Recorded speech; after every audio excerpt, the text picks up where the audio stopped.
Fox 61 News at 5 starts now. This judge is ordering me to say that I'm guilty and to say that I'm a liar. None of that's true. Now at 5, Alex Jones didn't testify today, but he had a lot to say outside the courtroom. We have team coverage with how he's feeling about the trial and what went on inside as testimony continued. And Puerto Ricans recover from Hurricane Fiona while still feeling the lasting impacts. We're looking at how organizations here in Connecticut are stepping up to help. Plus, Hurricane Fiona comes as we reach the 5-year anniversary of Hurricane Maria that devastated the same island. How Connecticut residents are reflecting on that day. And Republican gubernatorial candidate Bob Stefanowski is talking taxes. We're looking at his outline for tax relief and how Democrats are responding. Good evening and thanks for joining us at 5. I'm Brent Harden. And I'm Sarah Sanchez. The Alex Jones trial continues today, and the InfoWars host briefly appeared at Waterbury Superior Court. And while Jones did not testify or sit inside the courtroom today, he had a lot to say about his defamation trial. Fox 61's Lindsay Kane is in Waterbury with more on that. Quite a scene outside of court as Alex Jones walked into the courthouse, but then just a few minutes later walking back outside, saying he was told he was not testifying today. I asked him if he plans on staying in the state, and he says he's going to have to stay until the trial is over as he waits to take the stand. Much like on his show InfoWars, he was not quiet about what he thinks of his trial or what he thinks about the judge. He says the judicial system is under attack and that he was forced to say he's guilty, although he says he is innocent. She's now ordered me to not say I'm innocent and ordered me to say that I have not profited from Sandy Hook. That's ordering me to perjure myself. I will not perjure myself under the orders of a judge. This has never before been done in U.S. history. This is the first day Jones has been in court since the trial began, although again he did not testify. He says he was told to be here today, but says he was now told to be back sometime next week. Jones has already been vocal on what he thinks of the trial on his show, calling the judge a puppet and calling the trial cuckoo land. The prosecution aiming to prove Jones profited off his Sandy Hook lies, calling the shooting a hoax, and the families of the victims actors. Now, Jones tells us he did not profit and says his comments hurt his business and he lost employees. However, corporate attorney for InfoWars parent company Free Speech Systems, Brittany Paz, testified she did not know an exact profit number, but said it's fair to say the company has made $100 million between 2012 and now. Prosecutors say Jones had a massive audience growth after his lies, which led to advertisers and supplement sales. A jury must decide how much Jones has to pay several of the families of the victims because a judge has already found him liable of damages. Now, at this point, it's still unclear when Jones is set to testify. Outside of court, there were a few supporters yelling "Free Jones," but there was an increased police presence outside of the courthouse. And for that full interview with Alex Jones, you can head to Fox 61+. In Waterbury, Lindsay Kane, Fox 61 News. And while Alex Jones made his presence felt outside the courthouse, as you saw there, inside the courtroom, the testimony of a key witness continued and a new witness was called to the stand. Fox 61's Matt Karen is live outside Waterbury Superior Court now, continuing our gavel-to-gavel coverage. Matt. Yeah, hi guys. Alex Jones, he didn't stick around long.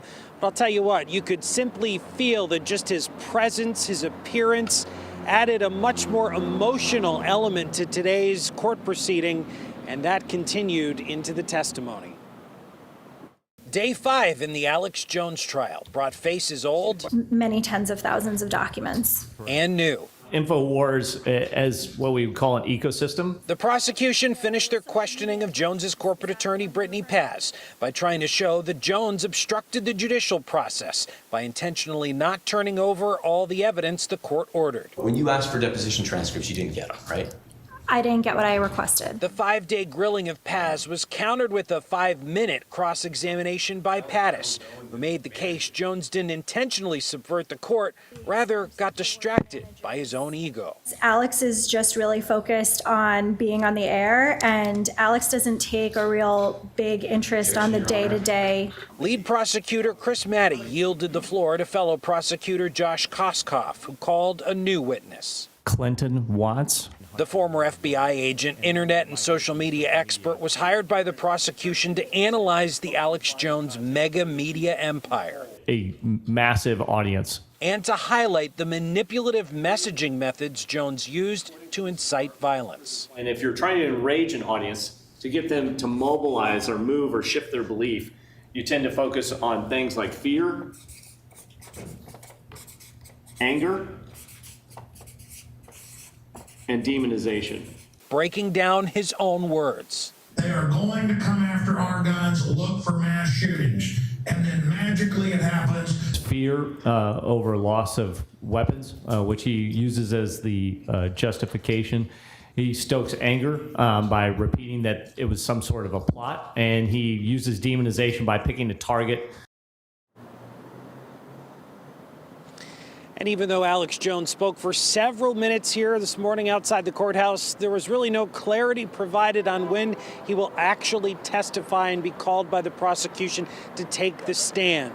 We have heard some reports saying Thursday, Alex Jones himself saying that he won't be back here until next week. Either way, we, of course, will be here covering this case every step of the way to find out for you. And by the way, our coverage, gavel to gavel, of the Alex Jones trial will continue tonight with my colleague, Gabby Molina, on the Fox 61 News at 10 and 11. We're live here outside Waterbury Superior Court. Matt Caron, Fox 61 News. All right, thank you, Matt. And Fox 61 will have all the bases covered for the Alex Jones trial. For the latest information and any updates, download our free Fox 61 News app. A follow-up now. Southington police are still searching for the person or people involved in a string of smash-and-grab robberies. Police are releasing these new photos tonight. This car is believed to be involved in the smash-and-grabs happening on Route 10. Police say the cars were locked in all the cases, but valuables were left in plain sight. Anyone with information should call police.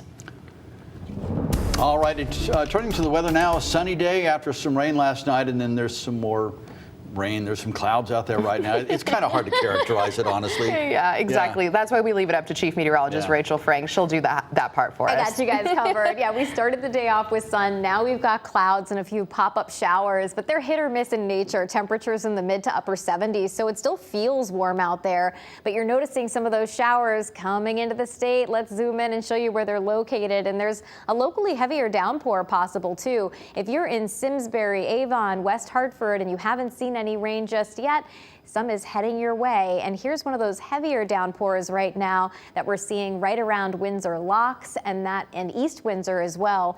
And those will continue to slowly trickle down farther south. Andover seeing a heavier downpour, and so is Ashford right now.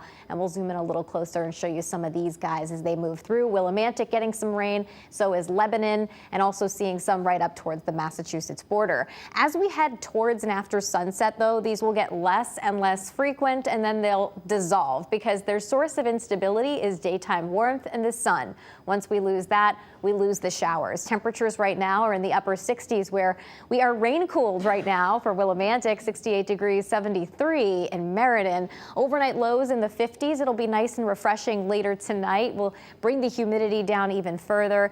And tomorrow looks like a really nice day. Again, it's warm, but without the humidity. There could be some patchy fog early. Otherwise, lots of sunshine. Increasing clouds tomorrow night with some pre-dawn showers possible. Those showers associated with a front that means business. We'll explain why coming up. All right, Rachel, thank you. Well, Hurricane Fiona is still gathering strength as it moves north, dropping more rain over the Dominican Republic and Puerto Rico, where at least 2 people have died. High water rescues are still underway. The National Guard has pulled almost 1,000 people from floodwaters. Some 1,300 people and hundreds of pets are now sleeping in shelters after their homes were flooded or ripped apart by the high winds. In many areas that had never seen flooding, there has been an unprecedented accumulation of water. The damage to infrastructure, urban areas, and residences has been catastrophic.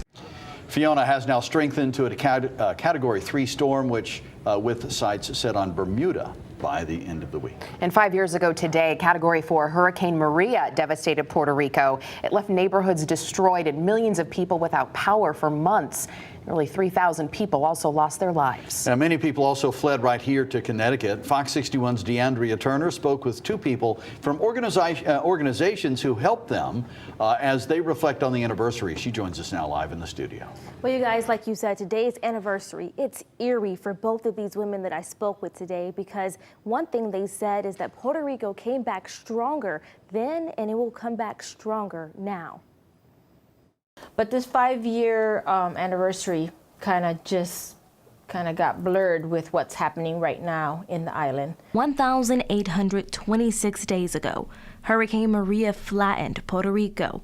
On this anniversary, it's feeling like deja vu for many after Hurricane Fiona barreled through Isla del Encanto this past weekend. Who would have thought that we'd be almost in the same place? I know that it's not a level 5 like Hurricane Maria was or higher, but it still reminds you that there's still a lot of work to do. These two women were on the front lines of helping Puerto Rico evacuees feel at home right here in Hartford. Well, San Juan Center serves around 200 to 300 families that they came from Puerto Rico at that time. And the Capital Region Education Council, along with their partners, raised more than $160,000 to help families. It just brings you back to, like, yes, there's been progress. We helped many families here in Connecticut, specifically here in Hartford, but there's still a lot of things that need to get done.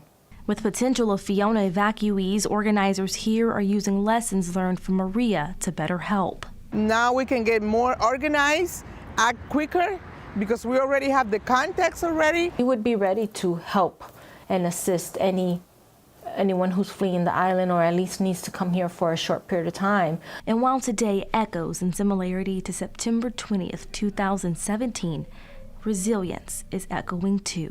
Tragedies for us may look like destruction, but I think we get up even stronger, and this would not be the exception. And right now it is a wait-and-see game to see how long it's going to be until they are able to help them. But they both tell me they've been making phone calls and they will do fundraisers for the island. In the studio, DeAndrea Turner, Fox 61 News. All right, DeAndrea, thank you. One person is dead tonight after a motorcycle crash in New Haven. Police say Mohammed Halabi was driving his motorcycle on Route 34 toward I-95 North when he suddenly lost control, hit the guardrail, and flew off his bike. He was transported to Yale New Haven Hospital, where he died from his injuries, and the incident remains under investigation. Well, a man is recovering tonight after police say a driver struck him with his car in East Granby. It happened around 9 last night as a man was walking across Rainbow Road. Police say the victim was seriously injured and was taken to Hartford Hospital. We're told the driver stayed on scene and is cooperating with investigators. The incident remains still under investigation, but anyone who may have been driving in that area at the time is asked to call police.